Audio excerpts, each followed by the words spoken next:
नमस्कार विद्यार्थी मित्रों, Shri KR Anna arts and commerce college Dhanera की ओर से आप सभी का हार्दिक स्वागत करती हूँ।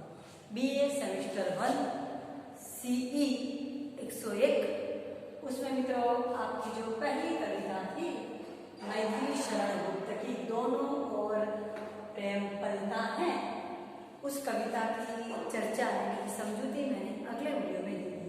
अब मित्रों इस वीडियो में दोनों और प्रेम पलता है कविता का परीक्षा में आपको जो प्रश्न पूछा जाएगा उस प्रश्न की समझूती में दूंगी। एक ही प्रश्न इस दोनों तरफ से भी पूछा जा सकता है। इसको मैंने आपको लिखा है, कल बाबा बताया था, समझाई थी कविता। अब आपको प्रश्न की चर्चा करूंगी, उसमें भावार्थ भी आ जाएगा, कविता का सार भी आ जाएगा। कहीं कहीं ये भी पूछ ले कि इसका कविता का सार लिखिए, सार बताइए। कवि ये पूछते हैं दोनों और प्रेम पलता है कविता का भावार्थ लिखिए, या प्रश्न वही ऐसे पूछा जाता है कि दोनों और प्रेम पलता है कविता का केंद्रीय भाव बताइए, या फिर ऐसे भी पूछ ले कि दोनों और प्रेम पलता है कविता का सार बताइए। जो भी प्रश्न आता है आपको जवाब एक ही रखना, उसका भावार्थ। तो मित्रों आपको बताओ कि प्रस्तावना में ऐसे लिखा है प्रश्न का जवाब। मैथिली शरण गुप्त जो एक राष्ट्रीय कवि थे, गुप्त जो झांसी के चिलगांव में जन्मे थे, तो आप सब जानते हैं कि झांसी को महारानी लक्ष्मीबाई का ही स्थान था, इसलिए उनके भीतर वहां जन्म लेने के कारण या जो भी कहो देश प्रेम की भावना उठकर बनी और इसी कारण उनको राष्ट्रभक्त का कवि का बिरुद मिला था। और उनकी जो भारत भारती कविता है वो उनकी सबसे श्रेष्ठ भारतीय गुणगान व्यक्त करती है।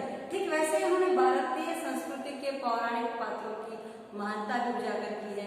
ऐसे खंडिका में लिखी है, जयद्रथ लिखा है, नहुष लिखा है, फिर आपका जो है पंचवटी लिखा है, यानी कि पौराणिक पात्रों की महानता। ठीक वैसे ही समाज में व्याप्त बातों को भी उन्होंने अपने कविताओं के जरिए व्यक्त करना चाहा है। समाज की, लोगों की मानसिकता, एक प्रकृति के उपादानों का एक दूसरे के प्रति प्रेम, जिसके हमारी नजर में कैसे गिरे जाते हैं, उनको कैसे उनकी निष्ठा का इस कविता में चर्चा की है।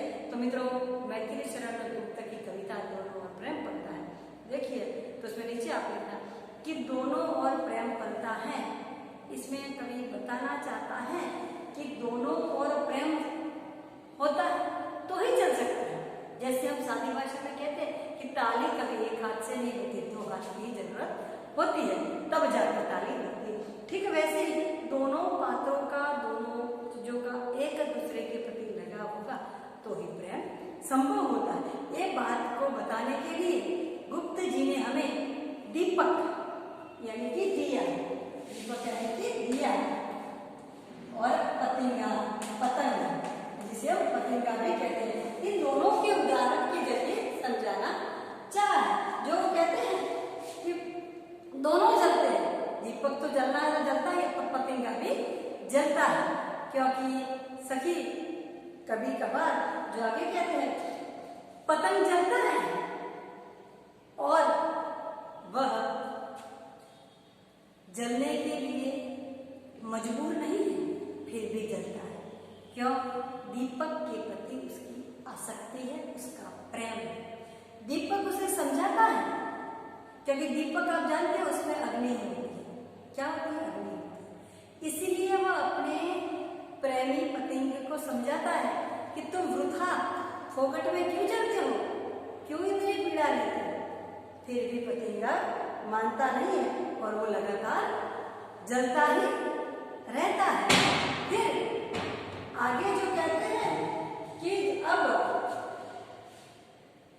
तुम मुझ में पढ़कर क्यों ऐसे अपने आप को, अपने अस्तित्व को, अपने प्राणों को न्यौछावर करते हो, बताओ। पर वो ऐसा मानता नहीं है और उसमें पढ़कर जलना ही चाहता है। क्यों? क्योंकि कविता की ध्रुव पंक्ति है वो आ जाती है फिर से कि दोनों और प्रेम करता है, दोनों और प्रेम होना चाहिए तो ही सफलता रहती है। आगे पतंगा कहता है कि हे दीपक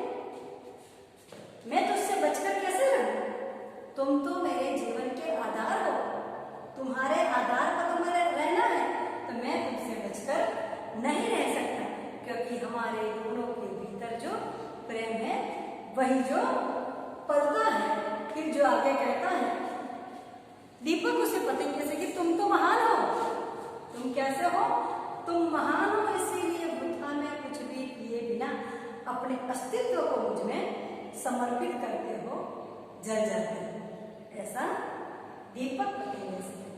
फिर आगे भी कवि कहते हैं कि कितनी महानता देखो, जो आगे कहते हैं कि जिस प्रकार से दीपक जलता है, मैथिली शरण गुप्त जी कहते हैं, सखी आली सखी, दीपक जलता है उसकी महानता सिद्ध होती है, क्योंकि दीपक जलता है तो क्या होता है, चारों ओर रोशनी प्रकाश मिलता है और अंधेरे में रोशनी मिलने से हम आनंदित होते हैं। पर पतंगे आते हैं तो हम स्वाभाविक रूप से ही कहते हैं कि ये लोग क्यों अपने प्राण दांव पर लगाते हैं, ये लोग क्यों प्राण दांव पर लगाते हैं। तो जलने के बाद भी दीपक को प्रकाश की उपमा मिलती है और पतंगा को काल। अंत में गुप्त जी कहना चाहते हैं, कहते हैं कि जिस प्रकार से जिंदगी में प्रेम करना हो तो दोनों तरफ से समर्पितता रखो, पतंगे की और दीपक की बात, क्योंकि दोनों जानते हैं, पतंगा भी निकट जाते हुए जानता है कि मेरी मृत्यु निश्चित है, फिर भी वह अपना प्रेम नहीं छोड़े।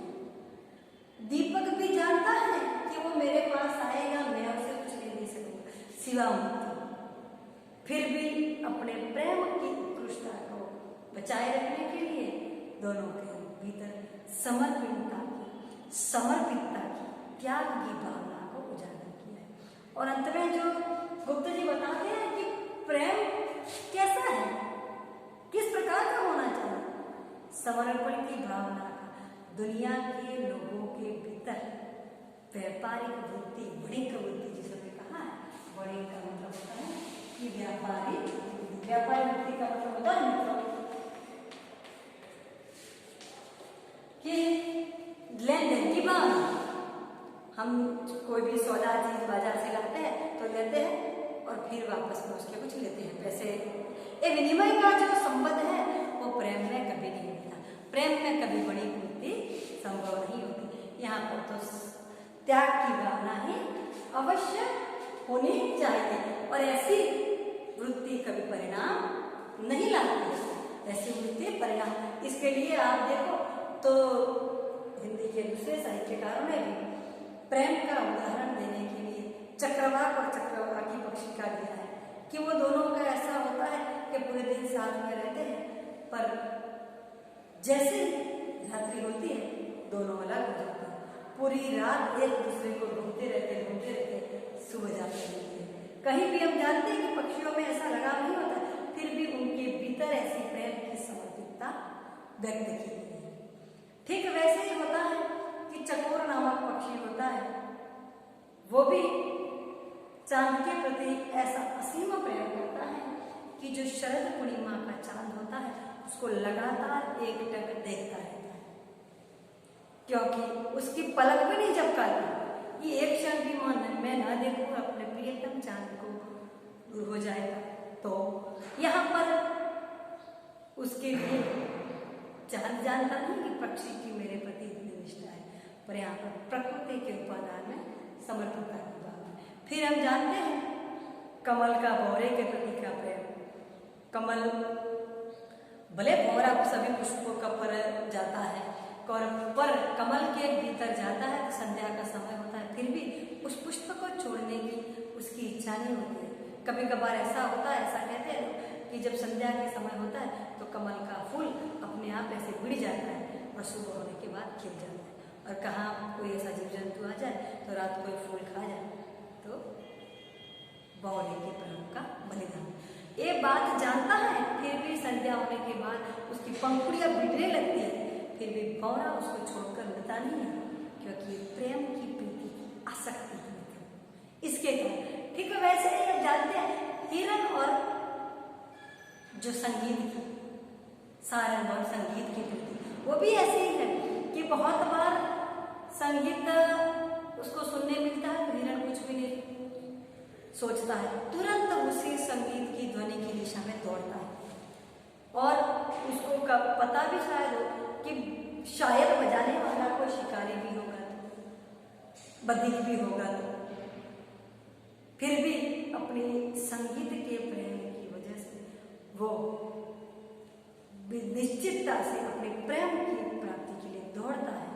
और कभी कभार ऐसा होता है कि जैसे ही निकट जाता है वो शिकारी बधिक उस पर बाण चलाकर उसके प्राण हल लेता है।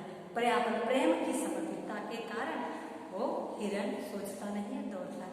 मित्रों, ये सब जो गुप्ता जी ने